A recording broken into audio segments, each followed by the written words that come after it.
Welcome to My Creative Corner 3, a podcast about my quilting journey and life in a northern town. Show notes can be found at mycreativecorner3.wordpress.com. Please leave a comment and we can continue the conversation online. My name is Vicki.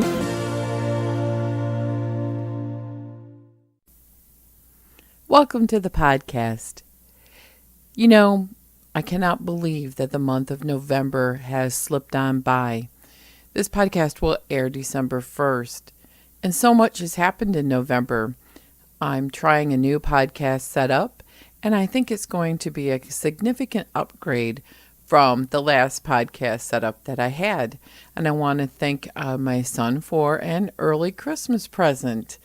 You know, you're not going to hear the landline ringing anymore in the background. We decided that we were going to join most people in this day and age, and we cut our cable system that had a landline bundled in with it. You know, it brought some real changes in my brain. I have to think about, well, I'm not going to get any phone calls in the night because I've been shutting my phone down. So I decided that I better take a phone upstairs because we don't have a way to call out if we needed it. I still have a little bit of anxiety about the fact that I won't get a phone call that wakes me up in the night. Even when I put my phone to vibrate, I probably wouldn't hear it. But you know, if there were a big emergency, I figured that there would be a way someone would contact me, or it could wait a couple of hours. It's not like I sleep 10 or 12 hours these days. So it's a big change, you know, and that's been the story of my life in November. There's a big computer change going on at work with lots of trainings, and it's turning my brain inside out. I really have to think backwards from the way we used to do things to the way the new system is. And, you know, they're not big things, and I'm finding that it's really way more stressful than I expected it to be. Just like the change of this landline. It's funny how it's just really you have to start where your brain's set point is on your perspective, such as the phone. I have to carry it with me, and I have to think about having it at bed at night in case I needed to call out or if there was a fire or something. But then I start thinking about what has happening at work is something simple. It's my schedule. Instead of blocking the time that I have meetings and different things and where people can schedule me for appointments, I have to open up the schedule so people can make appointments, and then I have no blocking of time for meetings. So I have to keep track of the meetings on a different calendar. And, you know, it's really not that big of a deal until you start doing it. So November's been a time of transition, which is perfectly coincided with our weather. We've had a lot of little flurries here and there of snow, several inches. It warms up and melts, and then Well, we are at a warm stage, and I know the snow is coming. No snow on the ground. But the transition is, it's ugly in my yard. The ground and the leaves finally have gotten to a point where I could rake because the leaves fell, and it's ugly and it's brown and it's disgusting when the snow melts. But the grass in the ground won't dry out, so I can't hand rake these leaves. My husband and I get out there usually in the fall. Not this year. It just won't dry out. And my neighbors who don't work may have had a window of opportunity yesterday and the day before, and they kind of got their front yards looking good, but ours does not. So we are the house in the neighborhood who looks like those neighbors, if you know what I mean. So I'm hoping it snows pretty soon and covers it all up, and we'll do a big spring cleanup and get everything looking fantastic in the spring. And I get bit by the bug of gardening and sprucing things up in the spring, and I have a little things. I have to move some plants, so it'll all be good, but it's that transition from one season to the next, the transition time from one way of doing things to the next, and it's all added up to, man, that takes a toll on my creativity and my mental energy. So creativity wise, I've been doing a lot of little things. I'm on my second fingerless glove that's being knit. I'll put a little video, a slideshow or something. I can't post unlimited amount of photos on my WordPress page currently. I'm in the middle of a transition there too, and I'm going to upgrade, and hopefully the upgrade will work. I'm a little nervous about it because I'm trying to do it myself. Worst case scenario is I do have a friend who works in an IT department who said he'd give me some consultative advice and help if I needed it. So that transition. So what I need to do is take a few pictures. So I was asked about the wool applique advent calendar that I started after the quilt show in the fall with the wool. And I got about 4 blocks into it, and then my fingers started aching from the cold weather. But I'll be more than happy to show progress. I'm going to pick that back up because I tend to like to work on holiday projects during the holiday. It's not going to be done for Christmas. And I don't even know if I'm going to actually make it into an advent calendar where you put candies and stuff behind it in a pocket. We'll see. It's really cute and it's primitive. And it's kind of out of my wheelhouse because I love doing handwork. It just doesn't always love me because of my joint issues. So I'll be working on that advent calendar. It's all wool appliques, which is easier for me in some respects because I don't have to turn the edges. But when you start appliquing a couple thick layers of wool, it really does take its toll on your fingers. But we're going to see how far I can get. Maybe I could get all 24 days done in December. I've already got 4 done now. So that wool applique is coming along. I'm on my about halfway done with the second fingerless glove, and it's actually turning out pretty well. I'm thinking, why have I never tried to make a piece of knitting without a pattern before? This is actually working out pretty well, and it's more enjoyable, and I'm not straining my brain reading knit 1, purl 25, knit 4, purl 3, blah, blah, blah. I really have a hard time with that on following patterns sometimes, and I can't memorize the pattern enough to do complicated types of knitting. I like amigurumi types of crochet better too because you're not really following a pattern. You're doing it by shape. I think I learned better that way and hands-on, as evidenced by my difficulties in class in November for the computer training. She finally looked at me and she said, "You're having difficulty in class." I said, "Well, part of it is sitting still for 4 or 6 hours and only being allowed to get up to use the bathroom or have lunch in about a 10 or 15 minutes break. That's hard for me. I need to get up and move more." But the other part is I am doing the exercises they give me, but I'm really more of a problem solver while I'm working. So at least I'll have exposure to the program and then figure out how to make it work. And that's how I problem solve creative things too. I start with a pattern or a structure of an idea, and then I usually kind of wing it or make it my own as I go along. So those are going quite well. The fingerless gloves I like, and in fact I have enough yarn. I may try to perfect it again in a second pair. I really would like to pick up this crocheting a little bit more once the fingerless gloves are done, because I have found a friend of my husband's on Facebook has a niece who is trying to do hats, knitted hats or crocheted hats. The one she showed me was crocheted with the flower on the side for a chemo hat. And I don't have any details on it, but I wanted to contribute to the cancer center that she has near her. I believe this is a place where she knows the people, and because of her own health history, she has not had cancer, but she had to have surgeries and things there. And she wants to give back because, when people take care of you when you're not well, you want to give back and give comfort to those who are going through something that's very stressful medically. And her goal is to do 1,000 hats with the help of other people.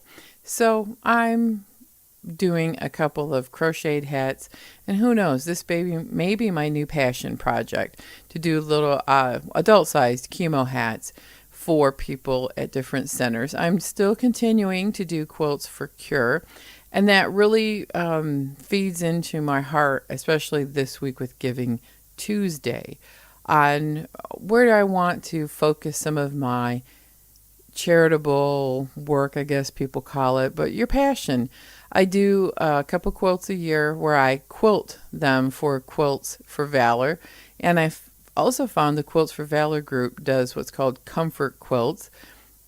I may do a long arm, a small quilt for them, and I also am making quilts and quilting for Quilts for Cure, which I happen to be very, very passionate about, that children who are receiving treatment for cancer, or even cancer survivors of children who really need that physical hug and love. I've delivered a couple of quilts this week, and it really brought home the fact that these kids are hurting, and physically hurting, and mentally stressed, and maybe, just maybe, that quilt will actually warm them and remind them of the physical love and kindness and thought that other people, maybe people are you don't even know, who really want you to feel the comfort and support of others. So I'm working on that. So crocheted hats, I think they're going to be fun. They're going to be pretty simple. Nothing too difficult at first, because I have to figure out how to read a pattern and shape the hat. Well, that all brings me up to December. And there's a lot of things I'm doing in December. I want to release a free pattern on my website, and if I can get the upgrade on the blog going, that will be before Christmas, but it may be in time for New Year's. So just saying. I'm looking at a quilt along in January. I have the patterns all set up and ready to go, and I have a quilt made for pictures. So now I had to take a deep breath and be mindful, because you can get really caught up in the frenzy and excitement of the holidays. I need to take down my Thanksgiving decorations and get my Christmas ones out one piece at a time, and just really focus on the things I pledged to myself over Thanksgiving that I'm going to be thankful for. Because honestly, that's what really makes Christmas season meaningful to me. And if you don't celebrate Christmas, it's okay to listen to the next part anyway, because it's really more about thankfulness and being mindful and aware of the here and now, and not wish your life away. I decided that I am not taking the frenetic pace that I have in years past. I mean, part of it is just the natural stage of life that I'm in. But, really taking every day and not pressuring myself to have some sort of magical experience happen every day between now and the first of the year. I don't need to eat all the cookies and cakes, and I don't really have a ton of time. Besides, I don't need them. They're not good for me. Don't need the perfection of it, the baking and the dozens of Christmas cookies. I sat and watched one of my childhood shows last night while I was doing handwork in the evening. It was fun and relaxing, and husband and I had conversation and chatted. Those are the more important memory-making things. To be thankful for things such as my simple little home that sometimes I get frustrated with because it's 100 years old and it has its quirks. And if you've ever watched It's a Wonderful Life, Jimmy Stewart's character has a very old home, and most of the movie he refers to it as the drafty old house. And why did we buy it anyway? Well, we all have our moments, right? And then at the end of the movie, when he realizes that he has such a wonderful life that he says he was running up the stairs and he grabs the newel post upstairs and the top piece always pops off. And then at the end of the movie, when it does it, he goes, I love this house. And he kisses the knob that falls off and sticks it back on the post. I laugh because I have those types of quirks in this house. And I love that movie so much. I even bought a plaque that is up in my kitchen year round saying it's a wonderful life. I'm thankful for this home. I can't live anywhere else any cheaper, and a airtight, watertight, mostly windproof situation that's very convenient, and it really has its cuteness because it has all the original woodwork. If you've ever followed me on social media or on the blog, you can see some pictures of my old farmhouse. The long arm lives upstairs at the foot of my bed, and I'm thankful that I have that, and I'm able to do a lot of creating with it. I meet so many people through long arming and quilting. It's just incredible amounts of fun. I am so thankful for the people in my life, and I need to appreciate them. Not necessarily buying extravagant gifts because that's not necessarily needed, necessary, or in the budget, but honoring them and thinking about them and treating them with the utmost of kindness and respect and not taking them for granted. We do that so easily, don't we? So that's what my thankfulness is. And as I think more on it over the month, being thankful for my car and being thankful for the job I have, even though we're going through a time of transition that has actually brought more stress than I really thought it would. I thought I had it all under control till yesterday when I started having a meltdown in the training, realizing I didn't know squat about this. And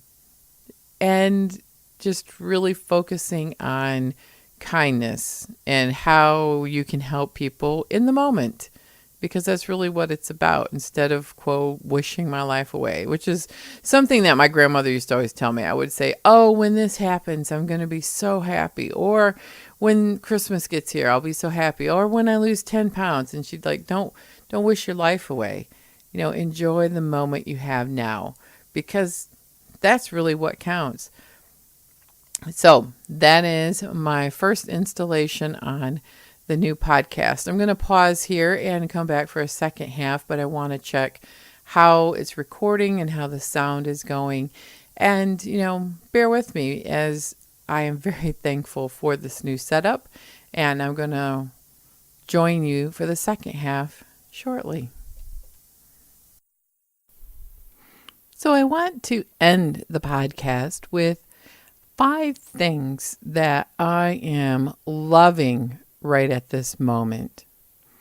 One of those things is a book that I won last year on an Instagram giveaway called Kay Fassett's Quilt in Italy, published in 2016.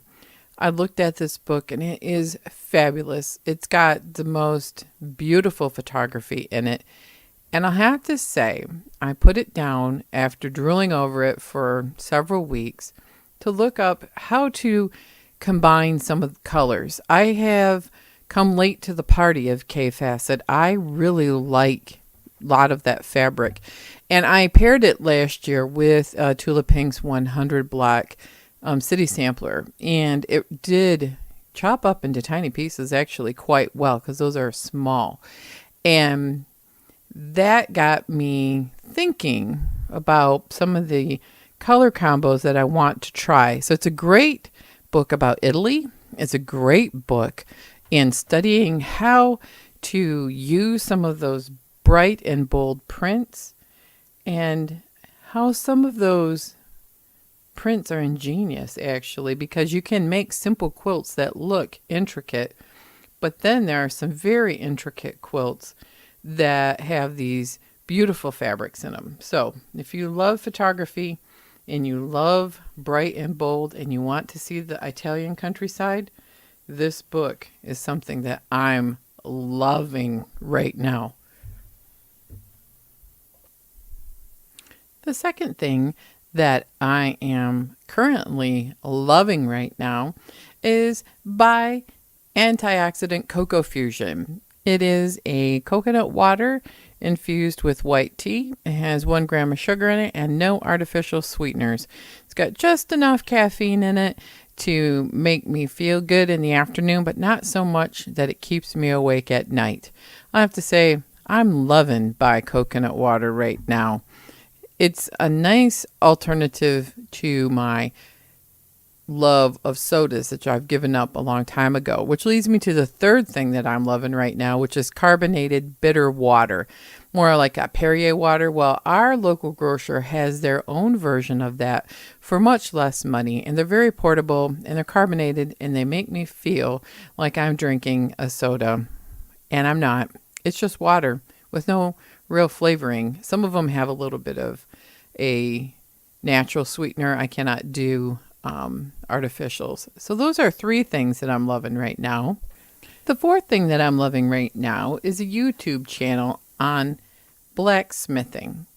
I am fascinated with a Swedish blacksmith person. His name is Torbjörn Amen, and he has a YouTube channel where he makes all kinds of tools and art things with iron. But what's great about it is I love how he records his videos. He hardly ever talks. It's more of a puzzle. You have to figure out what he's doing and how he's doing it. I really, really enjoy watching different type of artisans work and people working in their different mediums. So I'm loving this YouTube channel this week very, very much. And the 5th thing that I'm really enjoying on YouTube is Alec Steele. He is a different type of YouTuber, but he is also a blacksmithing person. Anyway, he's from England and he's only 20 years old, and he is just the opposite of the first YouTube channel I mentioned. This guy makes all kinds of things, but he's young. He's only been doing blacksmithing for, I don't know, for 5 or 6 years, maybe longer. But the thing is, he's never tried doing some of the projects. So you never know. Is he going to make it work? Is it not going to work? He is very chatty. He's hyperactive almost, loud and bombastic. And you know what? I love it too, because it's very entertaining. So those are the 5 things that I'm loving right now. And I think I want to make this a feature on the podcast periodically, because I find things and I enjoy things, and figure somebody else might enjoy some of the things I like too. Besides, if I talk about it, then I won't forget where they're at. So anyway, those are things that I'm loving right now. So I just want to sign off for the podcast. I want to say thank you for coming. Thank you for listening. Thank you for being so supportive. I really enjoy having people come and leave comments or send me private messages. We have a great time chatting beyond the podcast. The other thing that I would like to ask is, it would really help me right now if you were able to like, subscribe, and share the podcast through iTunes, Stitcher, or whatever other what other podcast feed you're listening to. I do also put the podcast on YouTube with a slideshow, but I guess that's why I said that. Now, the other thing that is also very helpful to me that you might consider is becoming a patron. I have a patron page set up through Podbean, and I'm always thankful for anyone who would like to support me, either a one-time gift or a monthly donation. It really helps me to keep the podcast going and to keep all of the incidental costs down of maintaining a podcast. So I want to thank those who have already supported me, and I'd like to encourage you to think about the possibility of even a one-time donation of $1, because it would help. I want to say thank you. Thank you for stopping by. And I hope that as we enter into our holiday December that can be very, very busy, that you also take time to be thankful, to say thank you, and to spread kindness to everyone that you meet. Quilt on, everyone.